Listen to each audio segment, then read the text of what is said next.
Fala, galerinha da Juventude Jet Vitória, como é que vocês estão? Prontos para a nossa segunda videoaula? Capítulo 2 do livro de Atos? Mais uma vez eu volto a frisar, eu estou empolgado, espero que vocês também estejam empolgados. E vamos lá, vamos direto ao ponto aqui, para a gente ganhar tempo e o nosso vídeo não ficar tão comprido.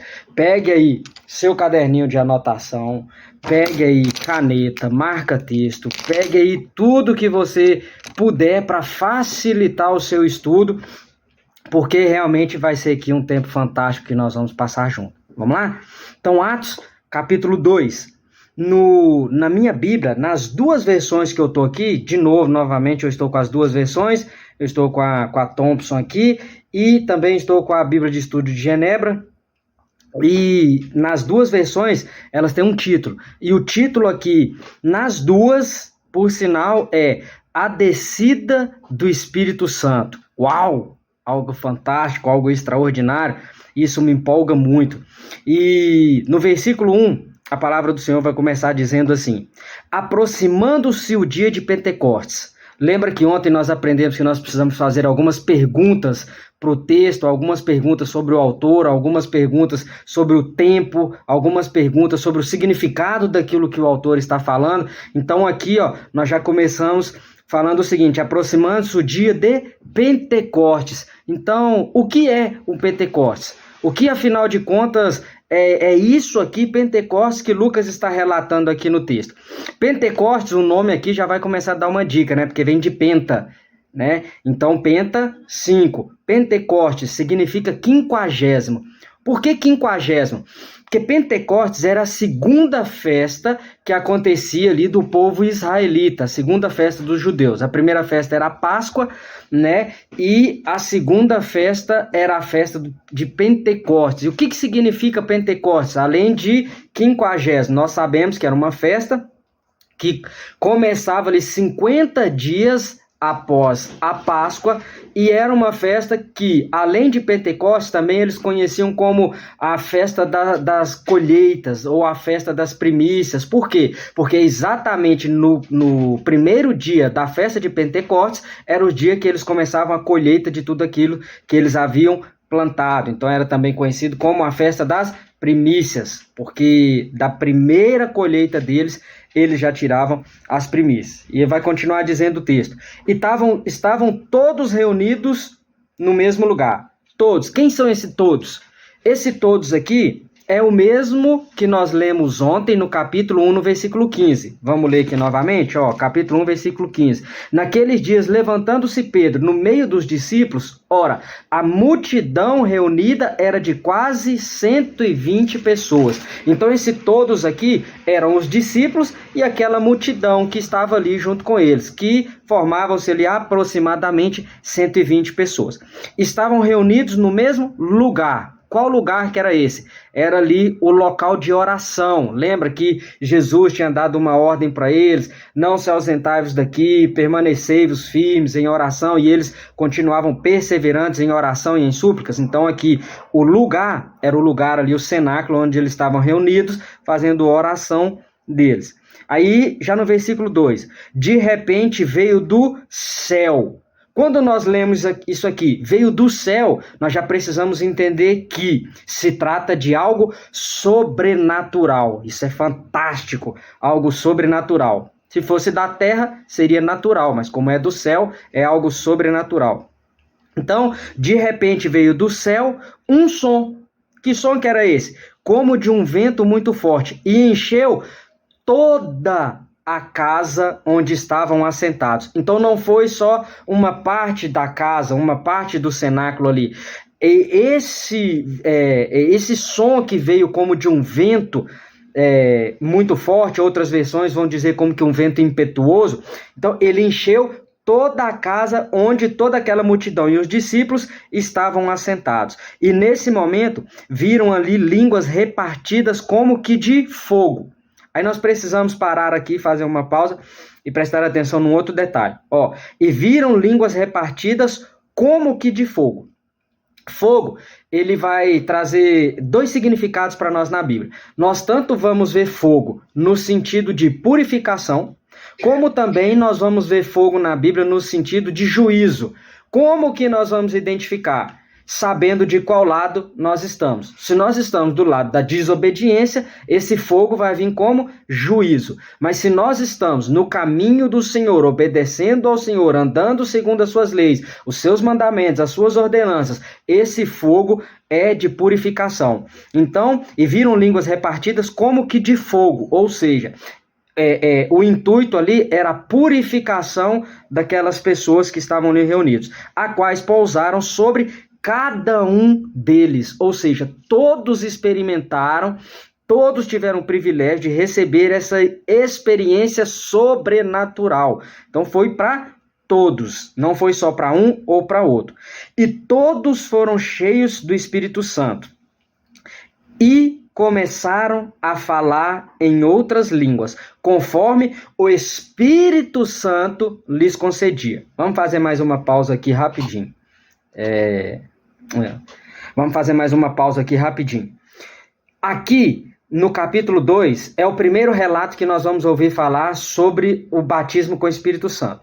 Durante o decorrer do livro de Atos, nós vamos ter 5 relatos sobre o batismo com o Espírito Santo. Desses 5 relatos, presta bastante atenção nisso.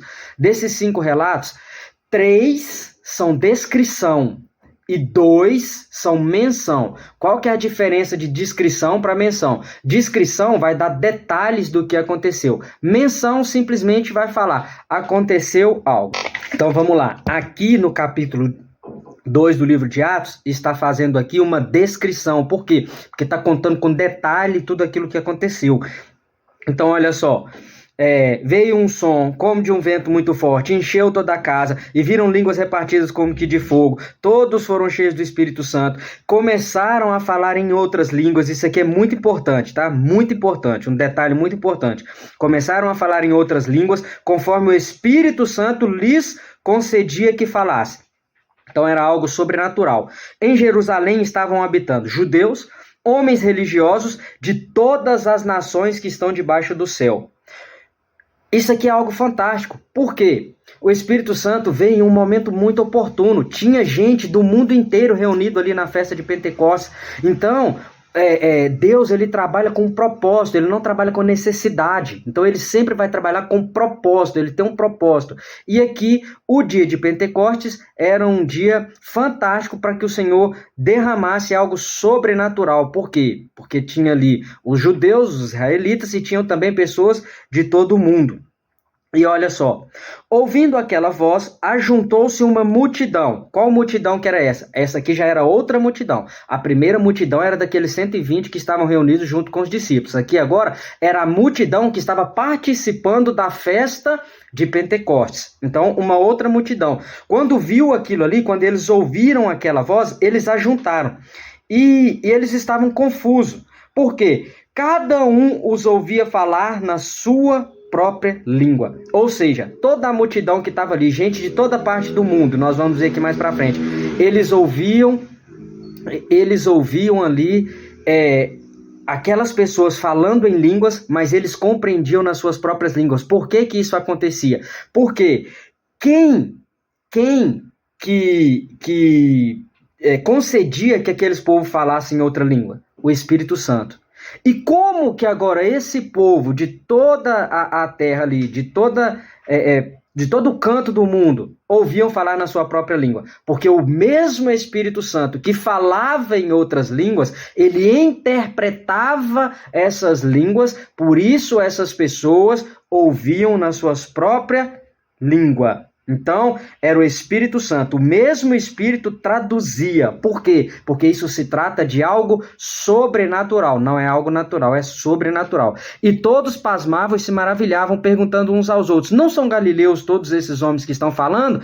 Por quê? Porque eles ficaram realmente contagiados, eles ficaram maravilhados com tudo aquilo ali que estava acontecendo. Então, como é que os ouvimos cada um na nossa própria língua? Por quê? Porque, como eu disse, era um acontecimento sobrenatural. E aqui, no versículo 9. Tinha partos, medos e elamitas, Macedônia, Judéia, Capadócia, Ponto, Ásia, Frígia, Panfilha, Egito, regiões da Líbia, perto de Cirene, forasteiros romanos, tanto judeus como os convertidos ao judaísmo, cretenses e árabes. Ou seja, só naquela festa de Pentecostes tinham 15 nações reunidas. Conta aí na sua Bíblia para você ver. 15 nações reunidas. Algo extraordinário. E todos se maravilhavam, estavam perplexos, perguntando uns aos outros: o que quer dizer isso? Mas tinha um outro grupo, né, aqui no versículo 13, que zombando diziam: estão embriagados. E aí agora, no capítulo 14, Pedro vai começar um discurso ali no dia de Pentecostes, né? Pedro, porém, pondo-se em pé com os 11, levantou a voz e disse: homens judeus e todos os que habitais em Jerusalém, seja-vos isto compreendido, escutai as minhas palavras. Então, o que Pedro está dizendo? Prestem bem atenção que eu vou explicar para vocês agora tudo que está acontecendo aqui. Prestem bem atenção. E aqui ele vai falar: estes homens não estão embriagados como vós pensais, sendo a 3ª hora do dia. 3ª hora do dia significa que era 9 horas da manhã, porque os judeus começam a contar o dia a partir das 6 horas da manhã, né? Então, era 9 horas da manhã. Então, do versículo 16 até o versículo 20, Pedro ele vai citar a profecia de Joel, Joel 2:28. Isto, porém, é o que foi dito pelo profeta Joel. Então, ele vai citar o que foi dito pelo profeta Joel, ele vai citar a profecia. Qual que foi a profecia? Vamos abrir aqui. Joel capítulo 2, versículo 28. E depois disso derramarei o meu espírito sobre todos os povos. Os vossos filhos e as vossas filhas profetizarão. Os vossos velhos terão sonhos e os vossos jovens terão visões. Até sobre os servos e sobre as servas naqueles dias derramarei do meu espírito. Então Pedro vai começar a citar a profecia de Joel e vai dizer: lembra o que o profeta Joel profetizou? Está se cumprindo, começou a se cumprir a partir de hoje. Não era um fato isolado só para aquele dia, era algo que começou naquele dia, mas até hoje nós vivemos esse derramar do Espírito Santo, esse batismo com o Espírito Santo. E a partir do versículo 22, Pedro vai começar a pregar. Então Pedro vai aproveitar aquele povo ali reunido. Pedro vai aproveitar aquela festa que tem uma multidão ali reunida e vai fazer o primeiro discurso. Então ele vai pregar. E ele começa a pregar para aquele povo. Ele vai começar a relatar o que Davi tinha falado. Ele vai pregar sobre as profecias a respeito do Messias, a respeito de Jesus. E é interessante que lá já no versículo 32 ele vai dizer: Deus ressuscitou a este Jesus, do que todos nós somos testemunhos. Lembra que no capítulo 1 eles iriam receber poder para ser testemunhos? Então aqui eles estão cumprindo o propósito pelo qual eles receberam aquele poder.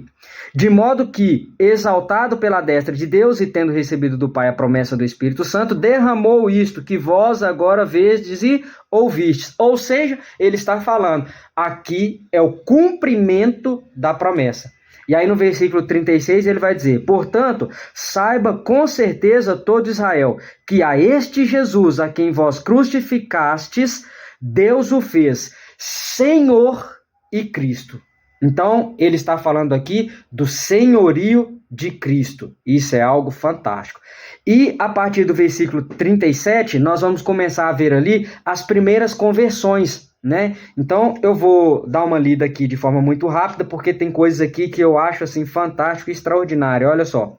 Ouvindo eles isto, ou seja, aquela multidão, logo após ter ouvido a pregação de Pedro, afligiram-se em seu coração e perguntaram a Pedro e aos demais apóstolos: que faremos, irmãos? Ou seja, agora que nós ouvimos essa mensagem, nós estamos interessados, nós queremos saber mais sobre esse Cristo, queremos saber mais sobre esse Jesus. O que nós precisamos fazer? Então Pedro disse: arrependei-vos. Arrependei-vos. Eu acho isso aqui fantástico. Por quê? Porque João Batista ele vai começar a pregar com um alvo de pregação. Qual que é o alvo? Arrependimento. Jesus, quando vem, ele também tem um alvo de pregação. Qual que é o alvo? Arrependimento. Agora, os apóstolos, cheios de poder, começam a pregar. E qual que é o alvo dessa pregação deles? o arrependimento. Então isso é fantástico, fantástico, fantástico. E cada um de vós seja batizado em nome de Jesus Cristo para perdão de pecados. Ou seja, ele está falando do batismo de João Batista. Aqui ele está mencionando, vocês vão crer, e se crerem, vocês vão confessar esse Jesus como Senhor, e aí vocês vão ser batizados com o batismo de João Batista, para perdão dos pecados. O batismo de João Batista é para perdão de pecados. O batismo com o Espírito Santo é outra coisa que nós vamos ver aqui. A promessa E aí vocês, depois de passar por esse batismo, olha só, algo interessante. Recebereis o dom do Espírito Santo. O dom do Espírito Santo. Nós precisamos compreender que dom nunca é para ser usado a meu favor. Dom é sempre para ser usado em favor do próximo. Então isso é importante. A promessa diz respeito a vós, a vossos filhos, todos os que estão longe, todos quanto Deus vosso Senhor chamar. Então olha só, a promessa não é só para uma pessoa, não é só para um grupo específico. Não, a promessa é para todos. E aí ele vai continuar pregando mais um pouco para esse pessoal. E aí no versículo 42 ele vai dizer algo que eu acho assim fantástico. Olha só. E perseveravam na doutrina dos apóstolos, na comunhão do pão, na comunhão, melhor dizendo, no partir do pão e nas orações. Então eles perseveravam na doutrina dos apóstolos, na comunhão. Olha a importância da comunhão da igreja. Olha a importância da unidade da igreja. Olha a importância de uma igreja unida no partir do pão e em orações. Então toda igreja que vive em unidade, ela vai viver também no partir do pão e nas orações. O que isso significa? Ela vai cuidar uns dos outros, né? Então isso é muito importante. Vamos pular para o versículo 46 para a gente fechar. Perseverando unânimes todos os dias no templo. Então eles tinham culto todos os dias. E partindo o pão em casa. Então olha só, eles se reuniam no templo e depois eles voltavam para casa e se reunia com a sua família em casa para partir o pão assentado à mesa. Comiam juntos com alegria e sinceridade de coração. Ou seja, eles viviam o culto dentro da igreja, eles viviam o culto dentro da sua casa e eles viviam algo sobrenatural em todos os ambientes que eles estavam. Por quê? Porque eles viviam em unidade, louvando a Deus e caindo na graça de todo o povo. E todos os dias acrescentava o Senhor à igreja aqueles que iam sendo salvos. Então o capítulo 2, ele vai falar sobre o princípio da igreja, sobre os primeiros convertidos, sobre como a igreja estava crescendo, e ali foi algo extraordinário. Glória a Deus pela sua vida. Que você possa fazer uma boa leitura da Bíblia aí na sua casa, que você possa realmente, como eu disse no capítulo 1, esmiuçar todo o capítulo 2 agora, porque tem coisas extraordinárias aqui. Amém? Glória a Deus pela sua vida, Deus te abençoe, fique em paz.